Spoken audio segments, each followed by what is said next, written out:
எங்களின் சாய்வு வாரகை அலைவரிசைக்கு உங்கள் அனைவரையும் வரவேற்கிறோம். இப்பொழுது தரும் ஆதரவை போல் தொடர்ந்து ஆதரவு தருமாறு கேட்டுக்கொள்கிறோம். மேலும் எங்களின் அலைவரிசைக்கு உங்களின் லைக்கும் சப்ஸ்கிரைப்பும் தேவை. லைக் பண்ணுங்கள், சப்ஸ்கிரைப் பண்ணுங்கள், ஷேர் பண்ணுங்கள்.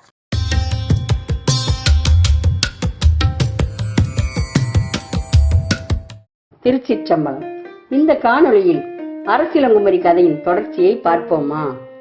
தந்தை அரசனிடம் மகள் வந்த கதையை சொல்ல ஆரம்பித்தான்.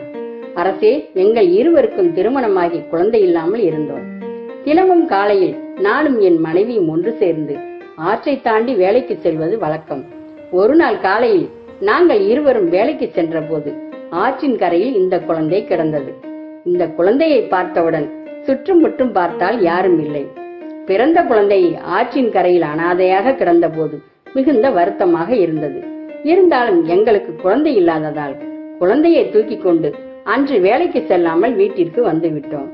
குழந்தை இல்லாமல் இருந்த எங்களுக்கு மிகுந்த சந்தோஷமாகி விட்டது. குழந்தையின் கழுத்தில் ஒரு தங்க நகை இருந்தது. அந்த நகையை பத்திரமாக வைத்திருக்கிறோம். ஆனால் யாரும் குழந்தையை தேடி வந்தால் கொடுத்து விடலாம் என்று இருந்தோம். இதுவரையில் யாரும் தேடி வரவில்லை.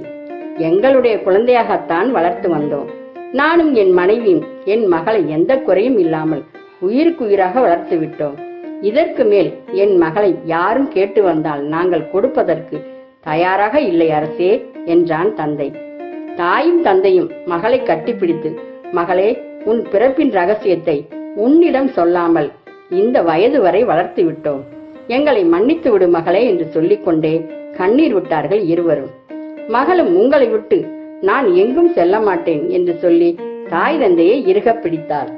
அரசன் இதையெல்லாம் கேட்டுக்கொண்டிருந்து விட்டு தந்தையிடம் வீட்டிற்கு சென்று தங்க நகையை எடுத்துக்கொண்டு வர முடியுமா என்றான் அரசன். தாயும் மகளையும் அரண்மனையிலே தங்குவதற்கு ஏற்பாடு செய்தான்.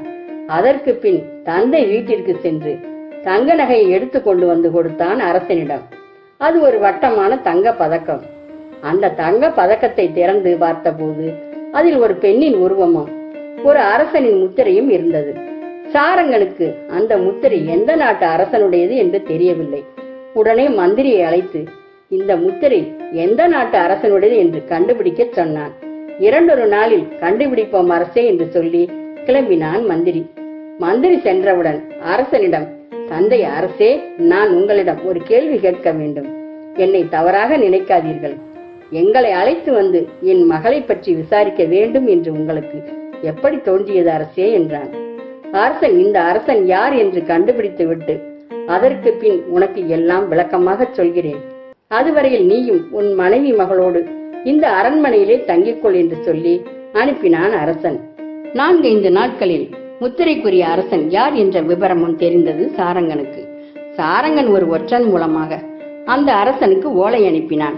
அந்த ஓலையில், உங்களை நான் ரகசியமாக சந்திக்க வேண்டும், இதற்கான பதிலை உடனே ஒற்றன் மூலமாக சொல்லி அனுப்பவும் என்று எழுதி அனுப்பினான் அரசன்.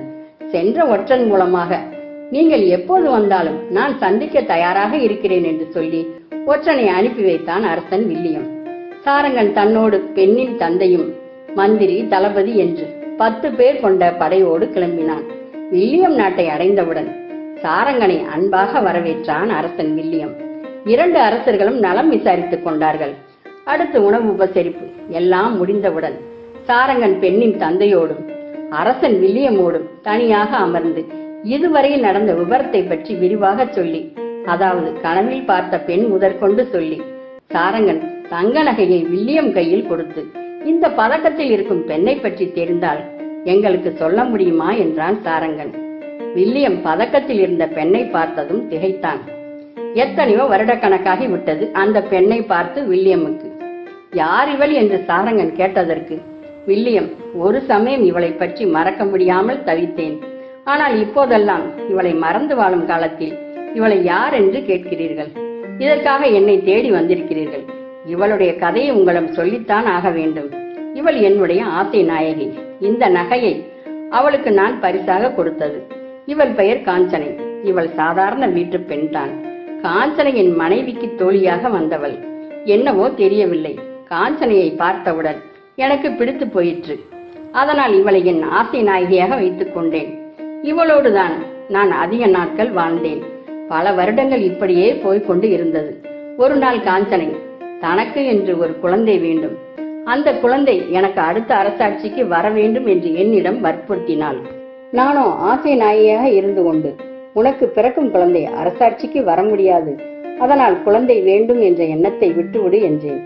இதையும் தாண்டி காஞ்சனை கருவுற்றதாக என்னிடம் சொன்னாள். கருவை கலைத்துவிடு என்று சொன்னேன். இப்படியே எங்கள் இருவருக்கும் வாக்குவாதம் முற்றியது. இந்த குழந்தை வேண்டுமென்றால் நீ இங்கிருந்து எங்காவது போய்விடு என்றேன் கோபத்தில்.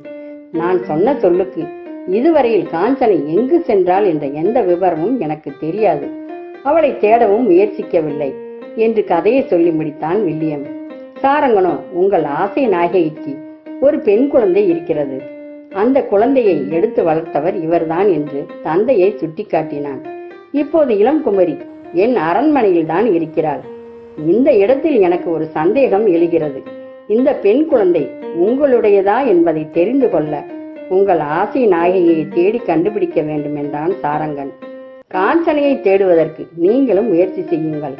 நானும் எங்கள் ஆட்களை விட்டு தேடுவோம். உயிரோடு இருந்தால் நம் கேள்விகளுக்கெல்லாம் பதில் கிடைத்துவிடும். முயற்சி செய்து பார்ப்போம் என்று சொல்லி அரசன் வில்லியமிடமிருந்து விடைபெற்றான் சாரங்கன். இந்த கதையின் முடிவை அடுத்த காணொளியில் காண்போம். அன்பே சிவம். நன்றி.